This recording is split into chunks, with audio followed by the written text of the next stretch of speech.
sind jetzt hier an einem Punkt angekommen, den ich mit einem lachenden und einem weinenden Auge betrachte. Mit so einem kleinen lachenden und mit so einem großen weinenden. Das hättest du von außen jetzt überhaupt nicht erwartet. Überhaupt nicht. Aber sowas von geil. Aber ist klasse gemacht. Ja. Ich bin einfach ausgepowert.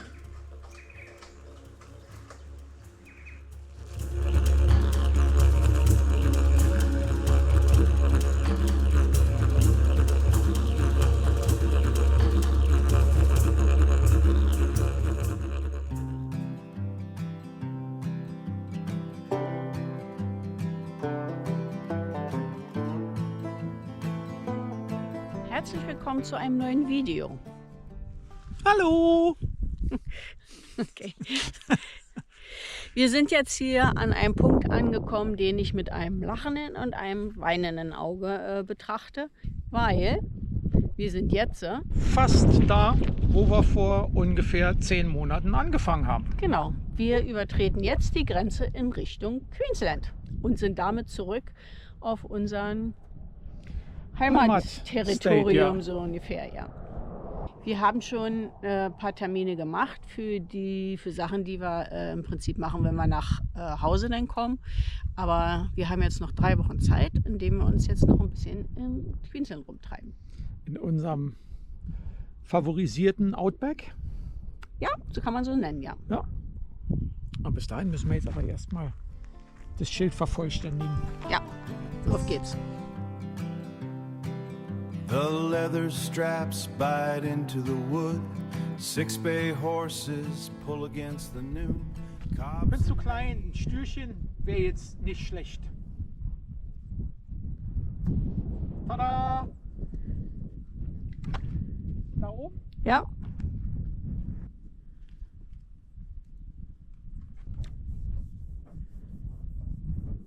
Tada!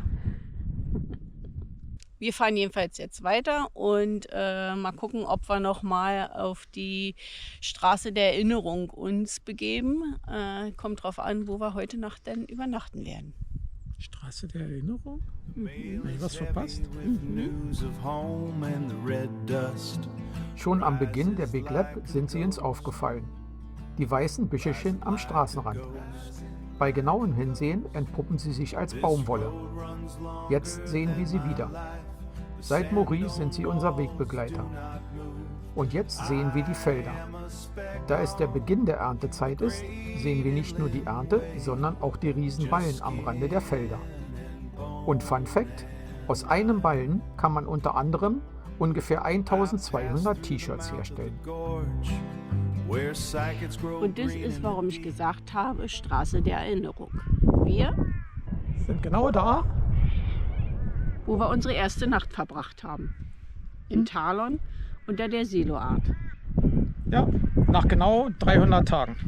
Und der Campground ist im Moment komplett leer. Also Ja, ist kein Schwein hier. keiner hier und schönes Wetter. Also keine Ahnung. Damals, wo wir hier gestanden haben, waren, glaube ich, vereinzelt welche noch da gewesen. Ja, es war nicht voll. Aber es war nicht Ja. leer. Und heute ist leer. Ja, irgendwie schon ein merkwürdiges Gefühl, Ja, wenn man jetzt wirklich weiß, dass unser langer Urlaub bald zu Ende geht. Wir haben damals ohne Wasser und ohne Strom hier übernachtet. Aber man kann hier auch Wasser und Strom haben und es würde dann $10 kosten pro Nacht und Fahrzeug. Ansonsten ist das ganze Areal schön flach. Also man kann gut sein Karawan dann ausleveln. Hier wäre dann die Seite mit Strom und Wasser. Und hier ist dann die Seite ohne Strom und Wasser.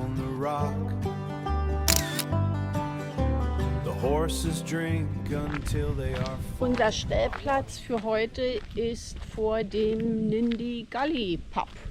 oder so ähnlich. Oder so ähnlich, ja? Der, Fun Fact, älteste noch existierende oder noch im Original existierende Pub in Queensland.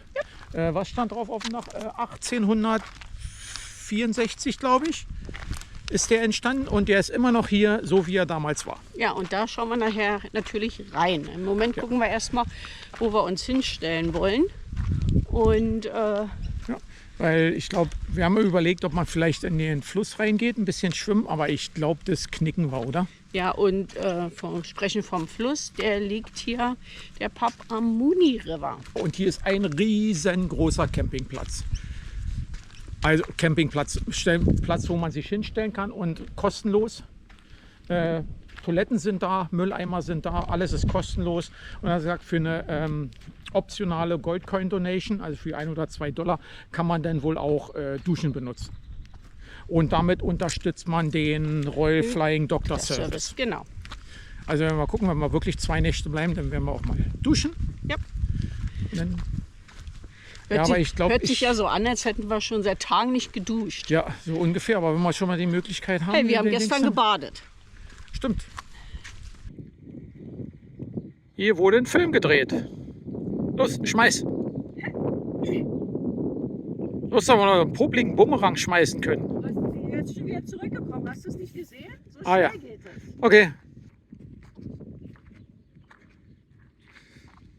Ja, Paperback Heroes ist hier gefilmt worden.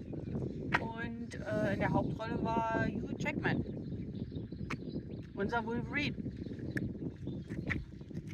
So, da gehen wir jetzt hin. In den ältesten Pub von Queensland. Ja. Naturbelassene Bretter.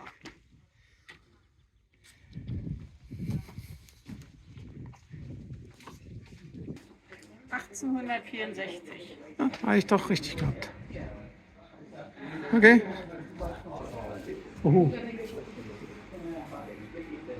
Wie schmeckt's? Ja, erstaunlicherweise nicht schlecht. Naturtrüb. Grit away.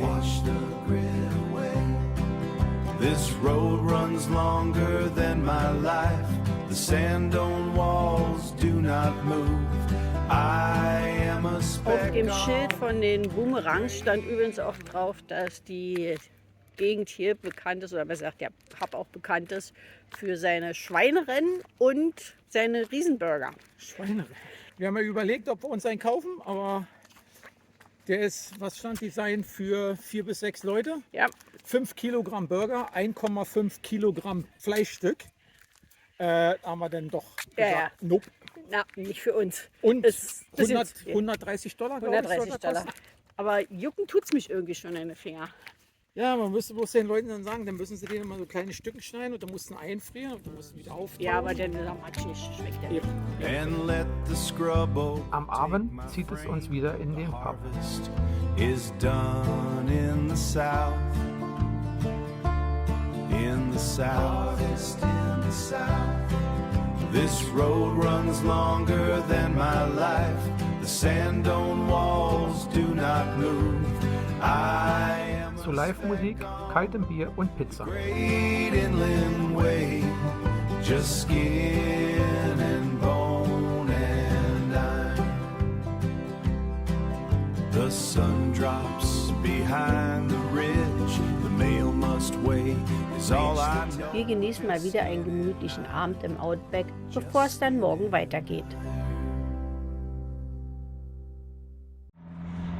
Wir sind hier in St. George und wir haben einen kurzen Stopp gemacht, um uns den Kumpel hier anzusehen. Den Toolshop-Fisch.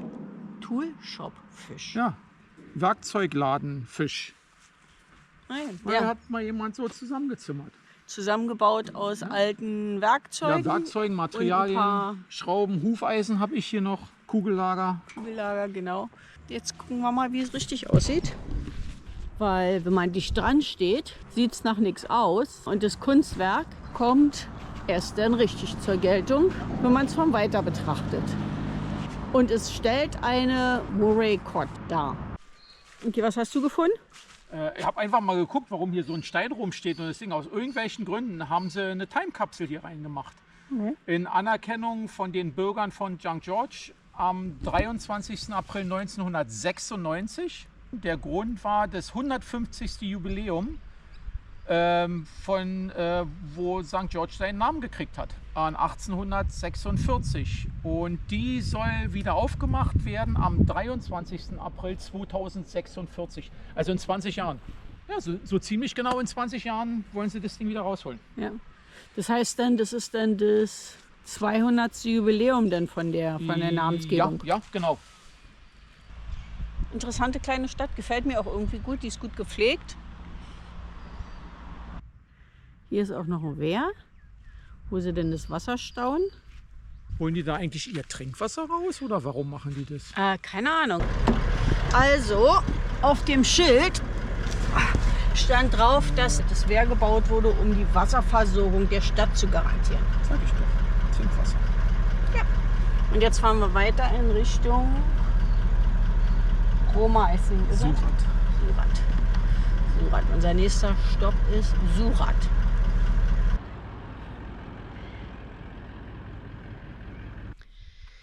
Wir haben beschlossen, den Great Inland Way zu folgen. Der Great Inland Way. Australien hat einige dieser Routen. So führt der Matilda Way durch Queensland Outback, der Savannah Way verbindet Queensland mit den Northern Territory und der Great Inland Way Queensland mit New South Wales. Start- oder Endpunkte sind Sydney im Süden und Cairns im Norden. Über 3000 Kilometer befestigte Straße, an der man viel sehen und erleben kann.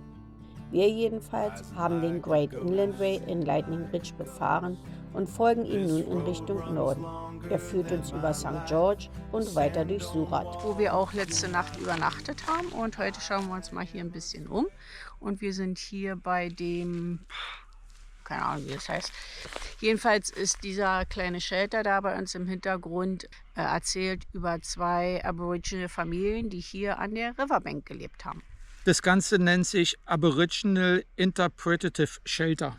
Und hier sind halt Tafeln, die dir ein bisschen was dazu erzählen, zu den Familien, die hier gelebt haben. Irgendwie scheint sich doch immer jemand darum zu kümmern, dass es nicht vergessen wird. Ja, was gut ist. Ja, finde ich ja auch. Ich finde es klasse. Du kannst wenigstens, gibt dir die Gelegenheit, was zu lernen. Was habe ich gelesen? Die Stadt Surat wurde 1849 gegründet. Auf unserer Reise durch Australien sind wir immer wieder über Cobb & Co. gestolpert. Und Cobb & Co. ist ein Transportunternehmen im Grunde genommen, was damals zu den Zeiten, als noch nicht viele Straßen hier waren, Passagiere und Post in die abgelegenen Dörfer und Orte gebracht hat. Also im Prinzip die Firma, die die Postkutschen betrieben hat. Das war wohl, was hast du gesagt, die größte, ne? Die größte, ja. Ich glaube, die haben ja Tausende von Pferden gehabt. Und ziemlich viele Kutschen auch. Und die war hier in Queensland, in New South Wales, in Victoria eigentlich viel unterwegs gewesen. Und hier in Surat haben wir gesehen, gibt es eine Change-Station, also da, wo die Pferde und die Kutschen dann gewechselt wurden. Und da ist jetzt ein Museum draus gemacht worden und da gucken wir jetzt mal rein. Also das Haus hier, das Museum, das war irrtümlich mal 1880 als normaler Einkaufsladen, als der General Store von der Stadt gebaut worden. Und das ist dann 1916 bei Cobb & Co. gekauft worden. Und in 1921 haben sie es dann mit übernommen in ihr Postkutschen-Transportsystem. Und es ist bis 1929 als Teil davon betrieben worden. Wenn mich nicht alles täuscht, ich kann mich daran erinnern, dass wir in Longreach eine Kutschentour buchen konnte, Ich glaube, die ja. angelehnt war an Cobb & Co. Ich glaube auch, das war noch eine Cobb & Co. Dingens. Ich glaube, ja. Ich glaube, da könntest du recht haben. Wir können ja noch mal gucken, ob wir noch Informationen dazu finden. Wir haben das ganze Videomaterial. Kann man ja auch googeln, ist ja kein Problem. Richtig. Ich glaube, da konntest du richtig mit der Kutsche fahren wie zu damaligen Zeiten und dir den Rücken ruinieren. The mail is heavy with news of home and the red dust rises like a ghost. Das hättest du von außen jetzt überhaupt nicht erwartet. Überhaupt nicht. Aber sowas von gar nicht. This road runs Klasse longer gemacht. than my life. The sand-on walls do not move. I am a speck on the great inland way. Just skin and bone and iron. I passed through the mouth of the gorge, where cycads grow green in the deep. Cool water trickles down the rock. The horses drink until Connecting they People are in Communities.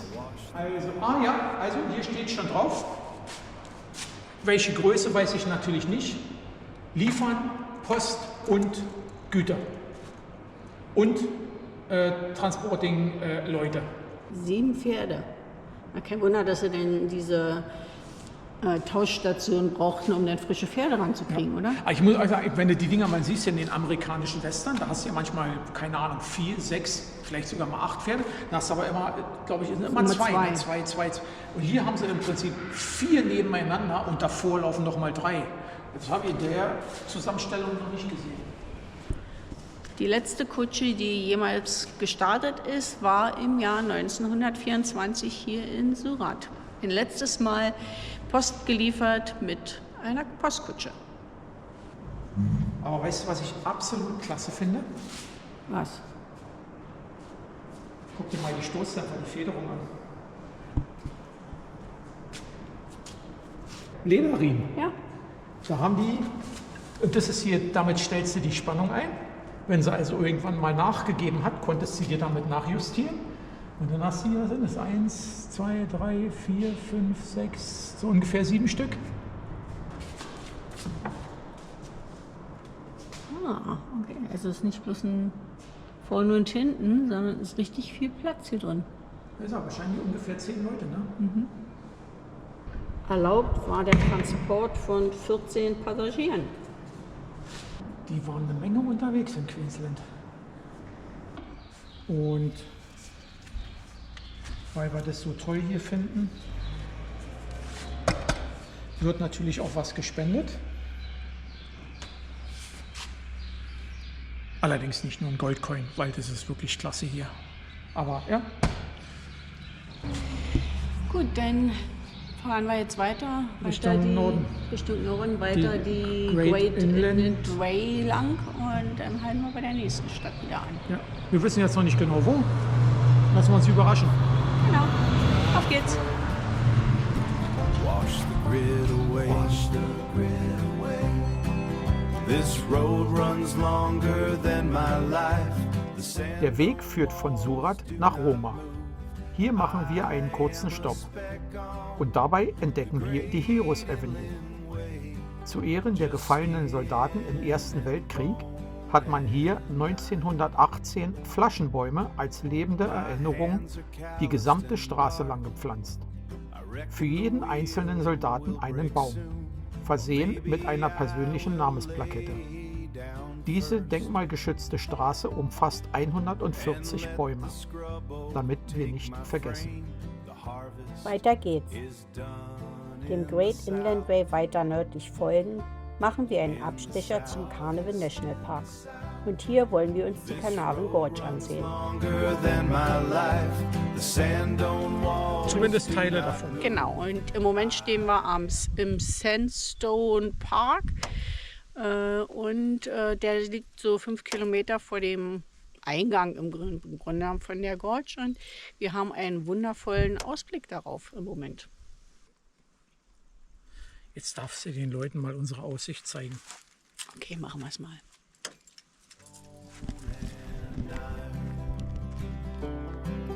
I passed through the mouth of the gorge, where cycads grow green in the deep.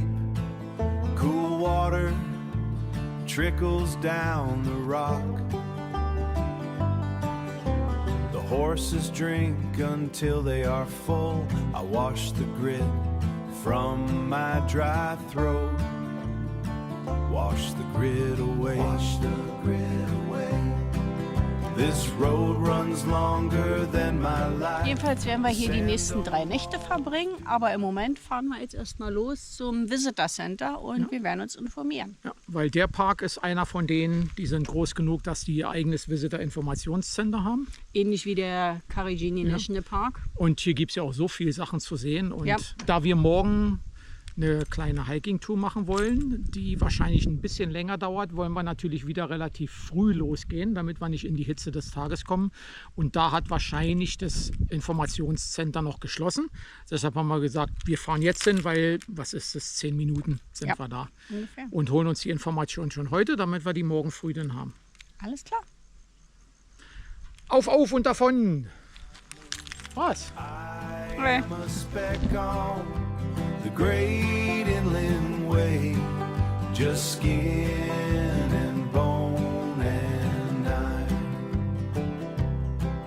My hands are calloused and Schön aussehen tut da der Park.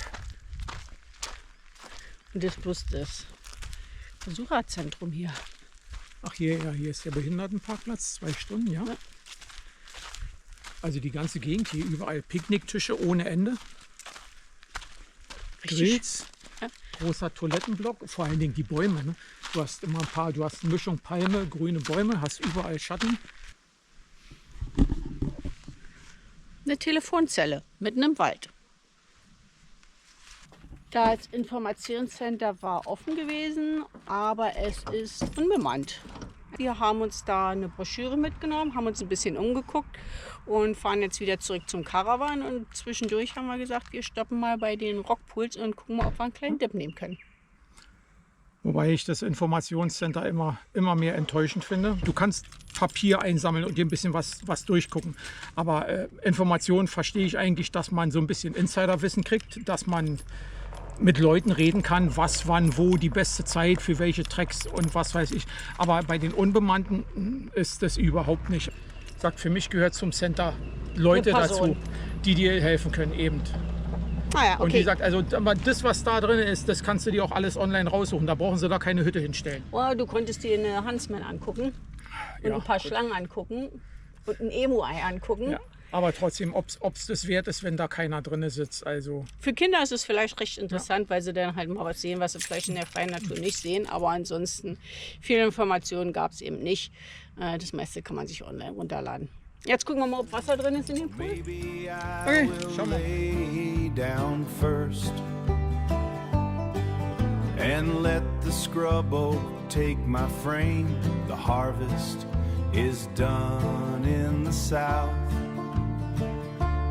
In the south, in the south. This road runs longer than my life. The sand da. don't walk. Da ist der Rock und da ist der Pool. und da ist der Pool. Sieht aber nicht wirklich so einladend aus. Sieht aus, als wenn da schon eine Weile keiner mehr drin war. Wir haben entschieden, wir gehen nicht da rein. Wir machen Rückzieher. Man kann auch nicht überall bis auf den Boden durchgucken. Auf der rechten Seite habe ich auch gesehen, da stecken irgendwie ein paar Äste oder sowas raus. Ich meine, das Wasser ist klar, aber du hast halt auch jede Menge Wasserpflanzen drin. Und dadurch, dass das Wasser so niedrig ist, hast du natürlich das Ganze direkt unter der Wasseroberfläche. Und bei dem anderen, wo du nicht bis zum Grund gucken konntest, ich denke mal, das wird relativ tief runtergehen. Trotzdem, Ich denke mal, wenn du da wahrscheinlich reingehst mit den ganzen Wasserpflanzen da drin, wirst du wahrscheinlich hinterher so aussehen wie eine Weihnachtsbaumdekoration. und jetzt balanciere ich erstmal wieder zurück. Echt zu selten würde ich wahrscheinlich eher mich hier rein begeben, als in diesen komischen Rockpool. Ja, aber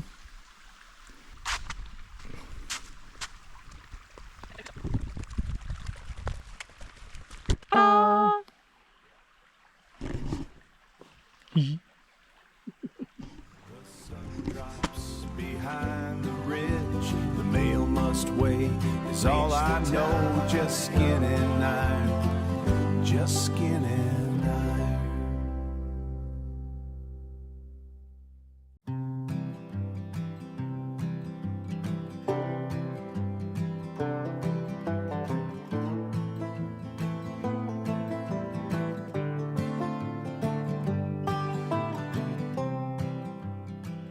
Heute machen wir die Carnarvon Gorge und der Hauptweg ist, glaube ich, 9,7 Kilometer lang.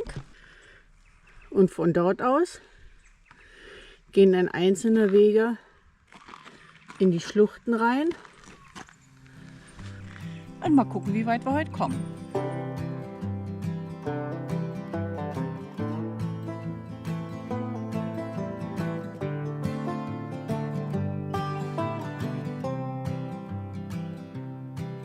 The leather straps bite into the wood. 6 bay horses pull against the noon. Cobb's the name is painted on the door. The mail is heavy with news of home. Das ist jetzt der erste Abzweig, aber den nehmen wir nicht. Das wären dann extra 4,4 Kilometer. Und ich glaube, der hat auch einen höheren Schwierigkeitsgrad. Da steht ja da viele Stufen und Leitern sogar. I am a speck on the great inland way, just skin and bone and iron. I passed through the mouth of the gorge, where cycads grow green in the deep. Cool water trickles down the rock.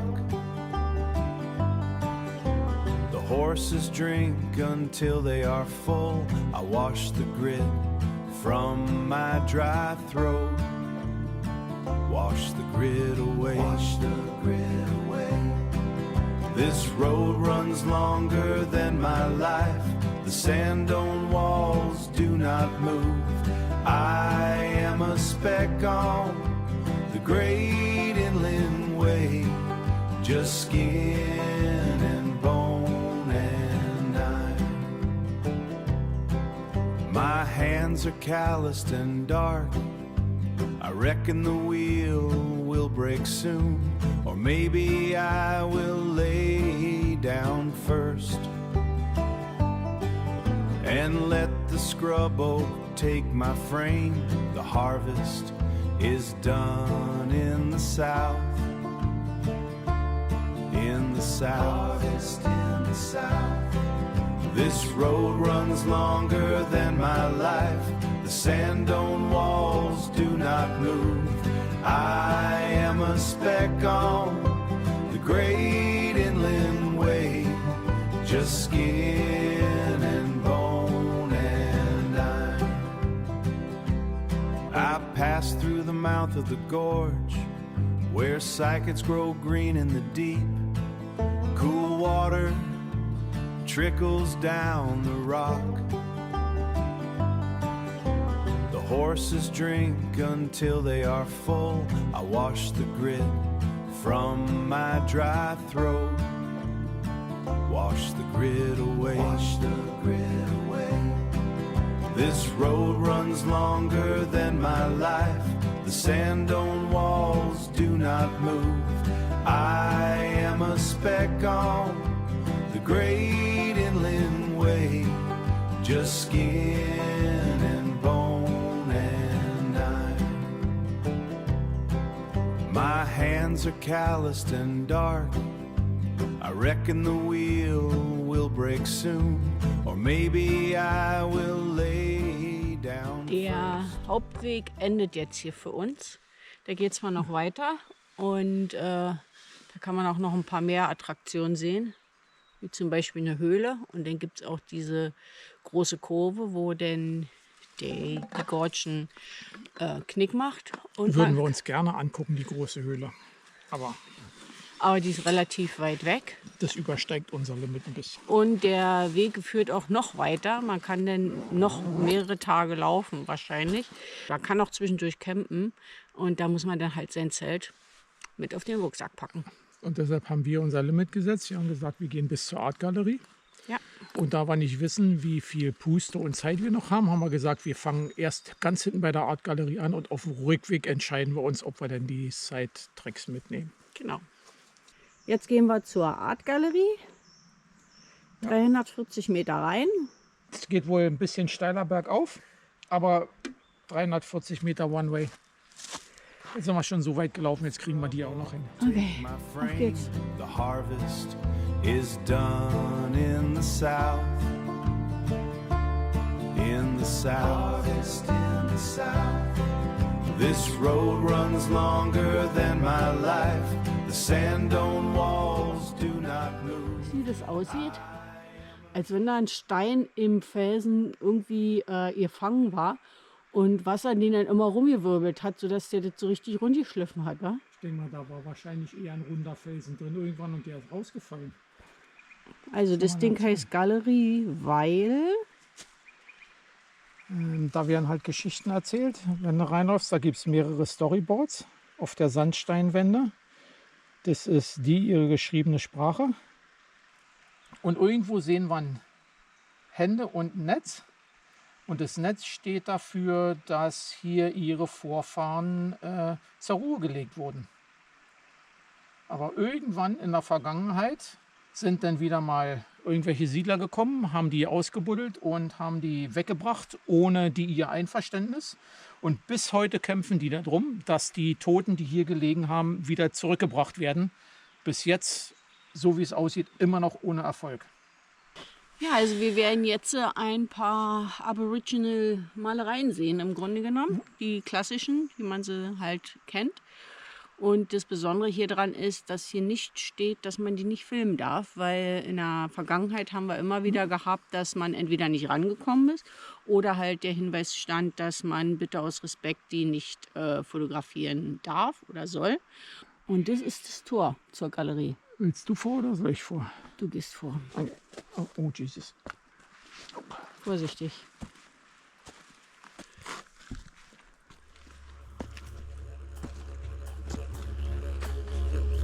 Eine Axt und überall die Hände dann. Ist das ein Fuß? Das sieht so aus, oder? Sieht so aus, als wenn da einer einen Fuß ran. Wie haben die Läden noch angekriegt? Die Galerie ist 62 Meter lang und erzählt uns Geschichten über Werkzeuge, Kunst, Fruchtbarkeit, Tiere, Entstehung und Leben. Diese Kunstwerke sind geschaffen worden mittels Schablonen, Gravieren oder direkt Zeichnen.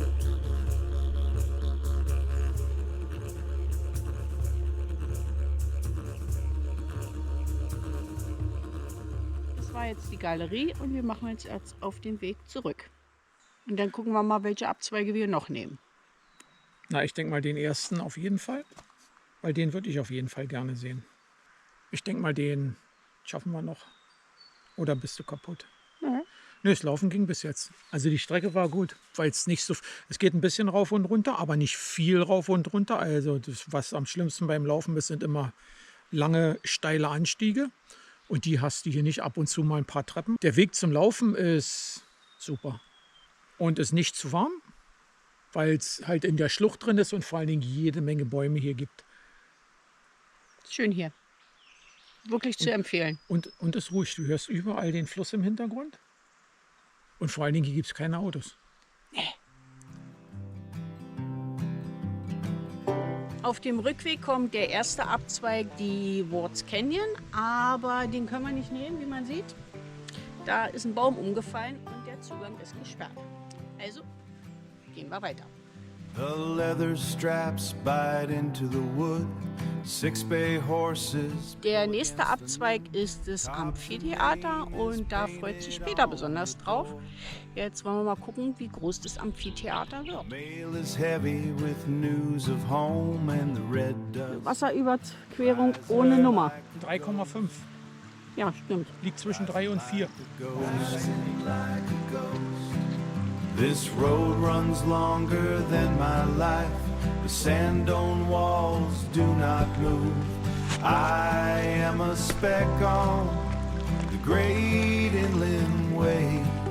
Just skin and bone and I.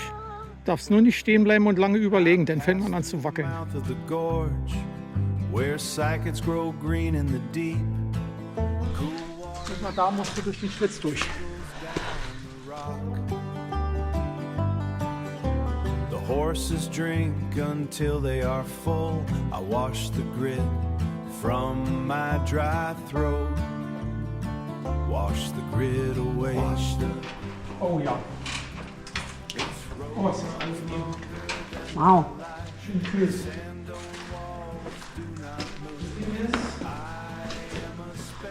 Auf die gesamte Länge komplett durch, offen bis oben hin.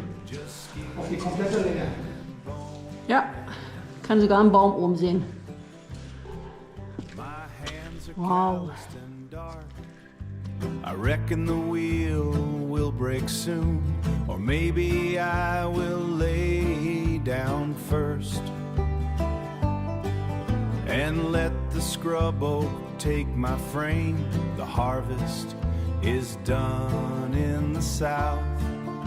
Okay, das ist jetzt der nächste Punkt, den wir uns angucken. 650 Meter. Ein Moosgarten. Ein Moosgarten. Gucken, was uns erwartet. The great inland way, just skin and bone and iron. I passed through the mouth of the gorge, where cycads grow green in the deep. Ich hätte von einem Moosgarten eigentlich erwartet, dass er eher ein bisschen weiter unten ist, wo keine Sonne hinkommt. Ja. Aber im Moment geht es nur nach oben. Ja. Erstmal Luft holen und dann weiter. Wash the grit away. Wash the grit away. This road runs longer than my life. The sandstone walls do not move. I am a speck on the great inland way. Just skin.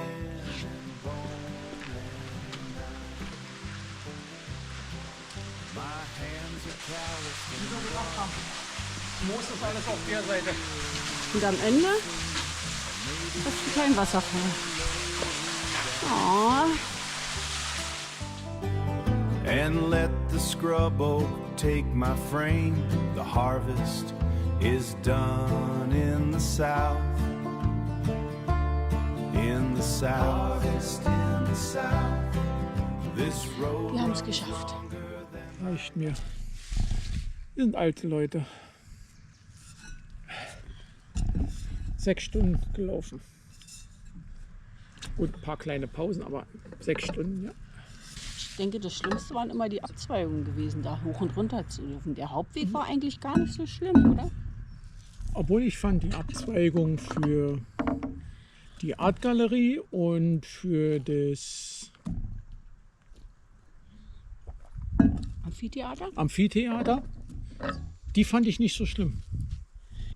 Aber das Schlimmste war der Moosgarten. Der war am schlimmsten. Deshalb, ich sag mal gut, dass wir hinten angefangen haben. Ich glaube, wenn ich den Moosgarten zum Anfang gelaufen wäre, ich glaube, dann wäre ich bis zum Artgarten wahrscheinlich gar nicht durchgelaufen. Du meinst ja die Galerie? Zur Artgalerie, ja. Weil ich wahrscheinlich gedacht hätte, die sind bestimmt alle so schlimm. Aber jetzt bin ich total geschafft. Ja, mir reicht's auch. Ja, und trotzdem ich mich einmal auf die Schnauze gepackt habe, Mal wieder. habe ich mir diesmal nichts gebrochen. Trotzdem wird jetzt die Wanderdistanz für Heike weiter gekürzt. Okay. Ja, aber es reicht. Nee, Jetzt können wir auf alle Fälle die Carnarvon Gorge von der Liste streichen. Haben wir jetzt gemacht. Ich bin einfach ausgepowert.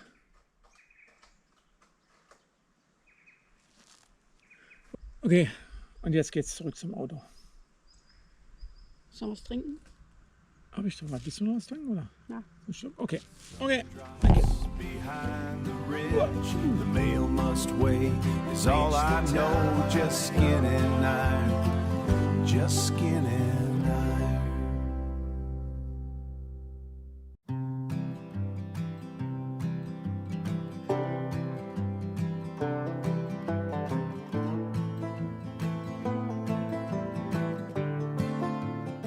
Wir verlassen den Carnarvon National Park, der im Sandsteingürtel von Queensland liegt. Die Gorge ist nur eine von 4 Sektionen, in die der Nationalpark unterteilt ist. Jede einzelne einzigartig in ihrer eigenen Art und Weise. Neben der Gorge gibt es noch Mount Moffat. Kakamundi und Salvatore Rosa. Letztere haben wir bereits auf einen unserer vorigen Touren erkundet. Für die beiden anderen werden wir noch einmal wiederkommen. Versprochen. Wir haben jetzt den Carnival National Park verlassen und sind jetzt in Rolleston. Und auf dem Weg hierher haben wir an einem Memorial angehalten. Ja, an dem Memorial, da ist ein Flugzeug abgestürzt 1943 mit Amerikanern und Australiern an Bord. Wenn ich mich recht erinnere, dann war das eine D-47B Dakota. Das haben wir uns noch kurz angeschaut. Und ja, jetzt sind wir am Beasley Park in Rolleston und wir verlassen jetzt hier den Great Inland Way und machen uns jetzt weiter auf den Weg Richtung Küste. Genau. Und da heute auch wieder Freitag ist, war es das für diese Woche. Wir bedanken uns fürs Zuschauen. Wenn es euch gefallen hat, Dann lasst uns einen Daumen hoch da oder einen netten Kommentar. oder abonniert den Kanal. Und dann sehen wir uns nächste Woche wieder. Bis denn. Bis dann. Bye. Tschüss. Okay, und jetzt gönnen wir uns einen Kaffee. Jetzt kriege ich einen Kaffee. Okay.